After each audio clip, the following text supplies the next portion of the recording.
estamos de regreso. Entonces vamos a probar el siguiente resultado.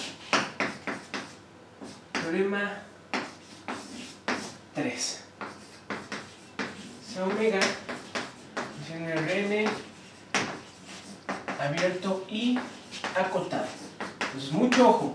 Ahorita no le estoy pidiendo que la frontera sea suave, porque para trabajar la formulación débil no lo necesito. Para recuperar la solución clásica, sí. Ajá, ahí sí. Entonces eventualmente lo van a tener que pedir. Por el momento no. Por el momento vamos a dejarlo así. Supongamos que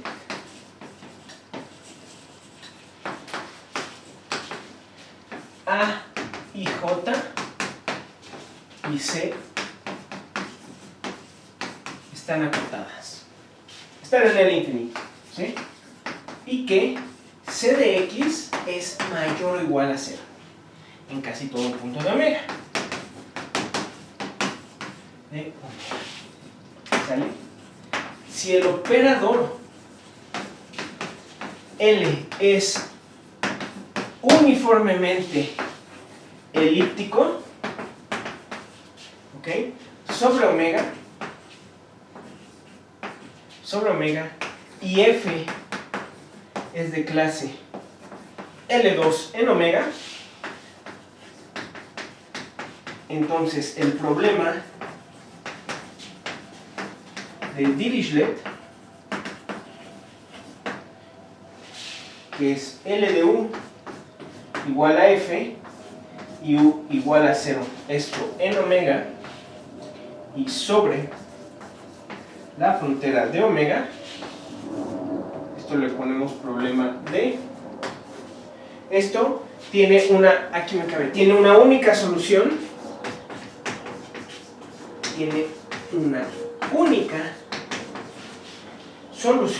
débil,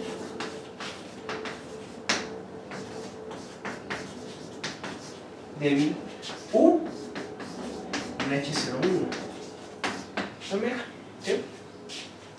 Entonces acuérdense que el espacio H01 ya trae configurada la condición de frontera. Nada más necesito aplicar un tipo Lemeris, Lax-Milgram en general. Vamos a usar Lax-Milgram para probar la existencia de la unicidad. Pero ya está la condición de frontera metida en H01. Es lo bueno del espacio H01. O sea, los espacios de Sobolev están hechos para resolver ecuaciones parciales. ¿Ok? Entonces, demostración. Les recuerdo la forma bilineal. Demostración.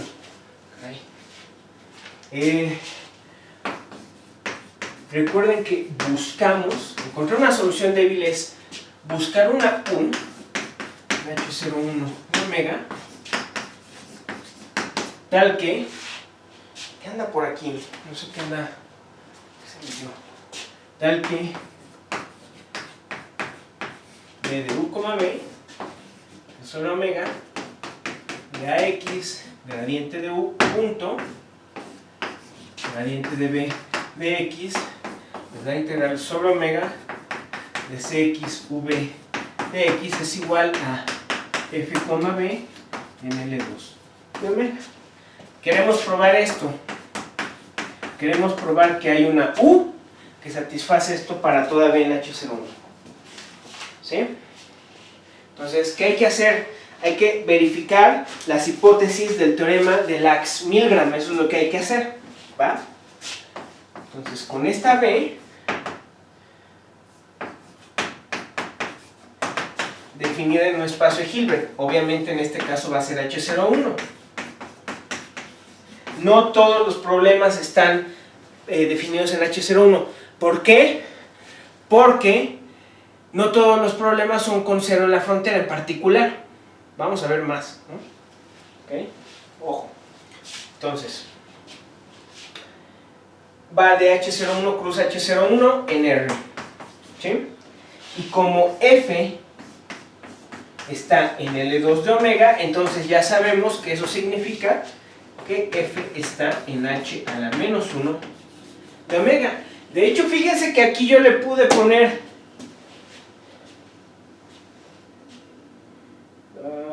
Y F, ahí lo pueden hacer, ¿eh? En h a la menos 1. ¿Sí? En h a la menos 1. Ustedes lo pueden poner eso, sin ningún problema. ¿Qué necesitas Lax-Milgram? Pues que la F esté en el dual. ¿Sí? Yo me agarré un pedacito del dual, que es L2, pero h a la menos 1 pues es más grande. ¿Sí? En particular, por ejemplo, vamos a ver más ejemplos de eso, pero en particular ya lo vieron en una dimensión, la delta, ¿no? La delta en una dimensión pues sí es un elemento de h a la menos 1, ¿va? Entonces vamos a usar, como no sabemos si esto es simétrico o no, vamos a usar el teorema de Lax-Milgram, que otra vez es un tipo de generalización de Riesz para cuando la forma bilineal no es simétrica. Ajá. O sea, o mejor dicho, Riesz es el caso particular de una forma bilineal continua coerciva que es simétrica. Eso así pueden ver Riesz, ¿sí? Hay muchas pruebas de Lax-Milgram, por cierto. Tal vez valga la pena que les dejo en la tarea o se la da Cristian. No, tal vez se las voy a dejar en la tarea, pero son muy interesantes. Y Lax-Milgram lo vamos a usar incluso en casos no lineales, que vamos a ver.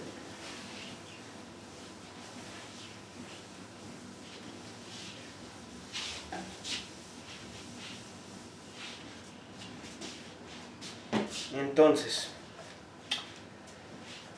¿qué dice Lax-Milgram? Pues revisa que tu forma bilineal ya está definida en tu espacio de Hilbert, revisa que es continua y coerciva. ¿Va? Obviamente es lineal, ¿no? Bilineal, me refiero, es bilineal. Dejas fija B, es lineal en U. Dejas fija U, es lineal en B. Eso es trivial de probar. Entonces hay que verificar continuidad y coercividad. Primero, continuidad, ¿sí? Entonces, usaremos Lax-Milgram. ¿Va? 1. Vamos a demostrar que B de U, B es una forma bilineal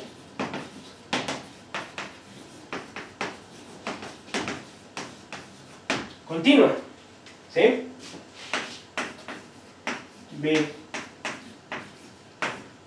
de U, B es menor o igual que la integral sobre omega de AX gradiente de U punto gradiente de B. ¿Sí? ¿Ok?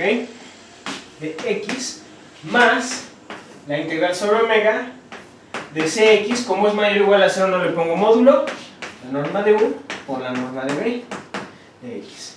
Ahora fíjense que donde se aplica el Schwartz, esto es menor o igual que a X por gradiente de U por gradiente de B, ¿sí? Pero fíjense que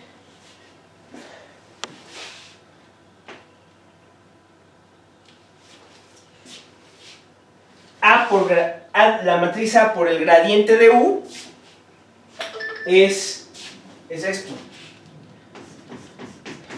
A de X por gradiente de U al cuadrado. ¿Esto qué es? Ay, caray, me está. Esto es la norma de la suma de J igual a 1 hasta N, de ahí J de X por U XJ al cuadrado. Mucho ojo lo que estoy haciendo aquí. Estoy abusando un poco de la notación, pero no debe serlo porque deben saber esto, ¿no? Estoy usando notación. Pueden quitarle la suma si quieren. En sí hay una suma aquí en J, no hay suma en I. Eso quiere decir que aquí hay un índice libre. Entonces esto es un vector. Ajá, estoy tomando la norma de un vector. Esto tiene sentido, ¿sí? Entonces,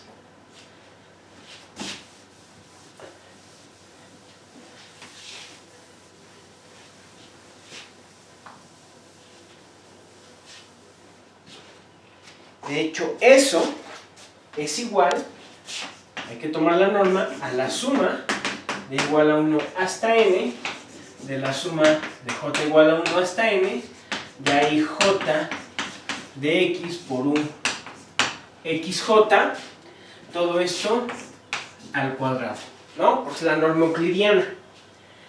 Fíjense que esto es lo mismo que la suma de i igual a 1 hasta n de ai x por el gradiente de u, producto punto, donde ai, este es el iésimo renglón de a. ¿Sale? Esto al cuadrado. Esto es esto, ¿sí o no? ¿Ok? Bueno, pero esto es menor o igual por Cauchy-Schwarz que la suma de igual a 1 hasta n de ahí de x al cuadrado por el gradiente de u al cuadrado. Pero ahora fíjense, eso quiere decir que entonces a de x por el gradiente de u al cuadrado es menor o igual que una constante c0 por la norma del gradiente de u al cuadrado. ¿Quién es esa constante? Vean, esto sáquenlo de la suma, no importa. La constante es exactamente esto. Bueno, sí, exactamente. No, de hecho es la norma de Frobenius de esto. De hecho esto es la norma de Frobenius, porque aquí ya está metido todo. Sí, es esto. ¿Por qué? Porque yo estoy suponiendo que la matriz A está en el infinito. ¿Eso qué quiere decir? Que todo esto está acotado por su supremo, ¿no? Eso es C0, ¿sí? Esto es, pues, C0, su supremo esencial, porque no estoy suponiendo continuidad en A, ¿no? ¿Ok? Pues, perdón, AX está en el infinito, es parte de las suposiciones, ¿vale? Bien, entonces con esa observación vamos a moverle ahí, vamos a probar la continuidad ahí.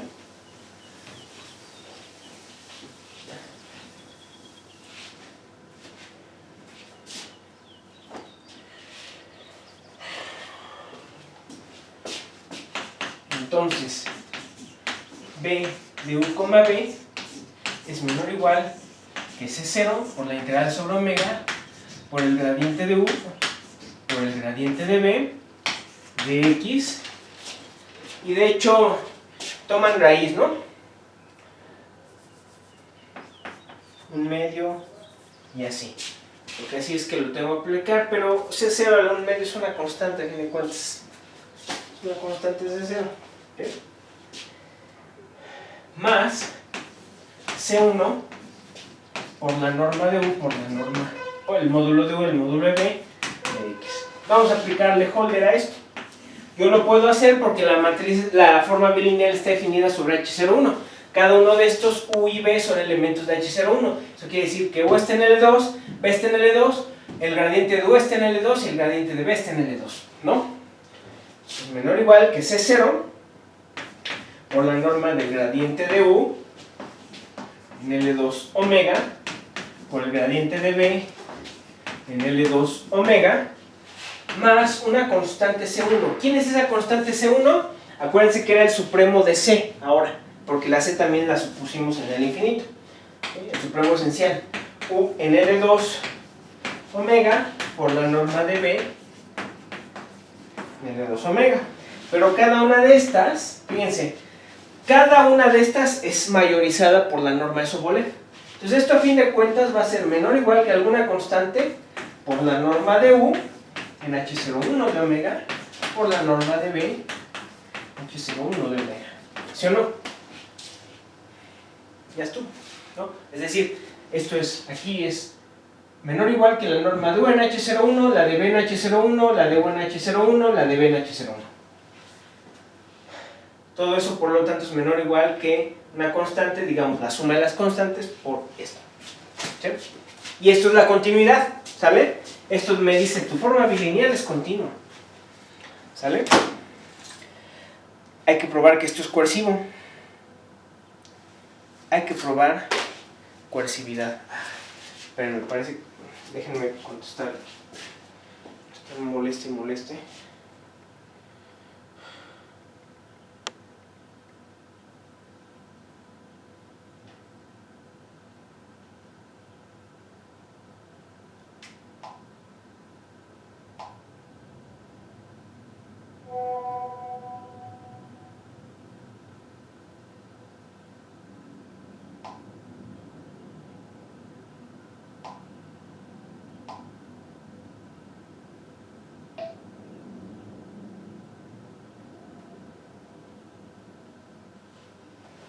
Okay. Hay que checar coercividad. Entonces,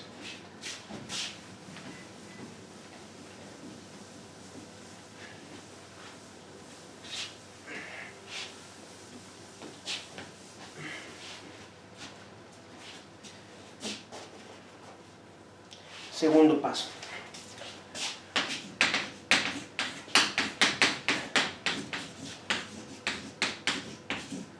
¿Qué es coerciva?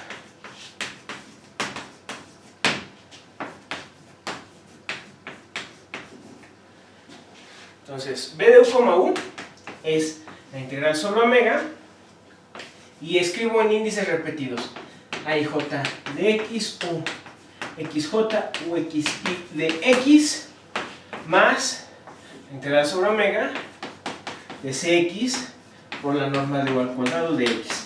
Pero fíjense, como yo pedí que C fuera positiva, bueno, más bien mayor o igual a 0, entonces todo esto es mayor o igual que nada más la integral sobre omega de J de X por UXJ, UXI de X. ¿Pero esto qué es? ¿Lo de adentro qué es?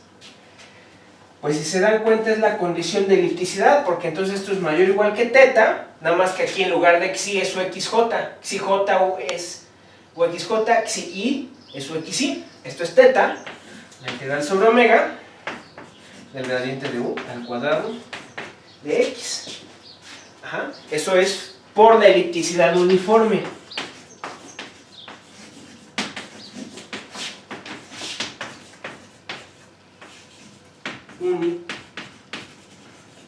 Eso es por la elipticidad uniforme.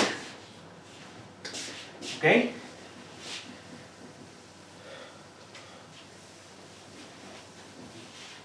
Y ya está. En este caso la beta es teta. ¿Sí? Uno puede decir, ah caray, ¿pero esto qué es? Bueno, acuérdense que la desigualdad de Poincaré, por eso la desigualdad de Poincaré es esencial en estos casos.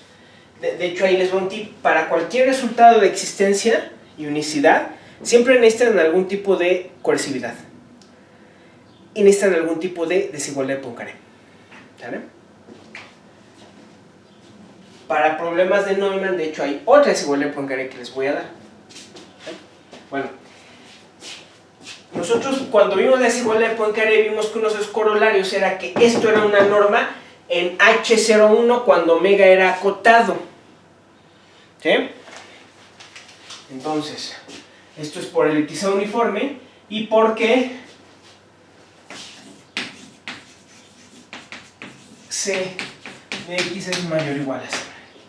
Bueno, entonces lo que tengo es que B de U, es mayor o igual que teta por el gradiente de U al cuadrado en L2 omega. Ajá, y esto es igual a teta por la norma de U al cuadrado en H01 de omega. ¿Sí? ¿Ok? Por Poincaré, para toda U en H01 de omega. Esto es por Poincaré. ¿Sí? Acuérdense, Poincaré me dice, esta norma y la heredada por H1 son equivalentes cuando omega es acotado. ¿Sí? Entonces, lo que digo es, pues trabajemos con esta norma, entonces. Son el mismo espacio de Hilbert, con esa norma. ¿Sí? O si no quieren ponerla, ponen la norma de H1, pero por la equivalencia esto domina la norma de H1. Bueno, es lo mismo, nada más reformulación de lo mismo que escribí. ¿Sale? Por Poincaré entonces. Entonces, por lo tanto, B es coerciva. ¿Va? Y por Lax-Milgram,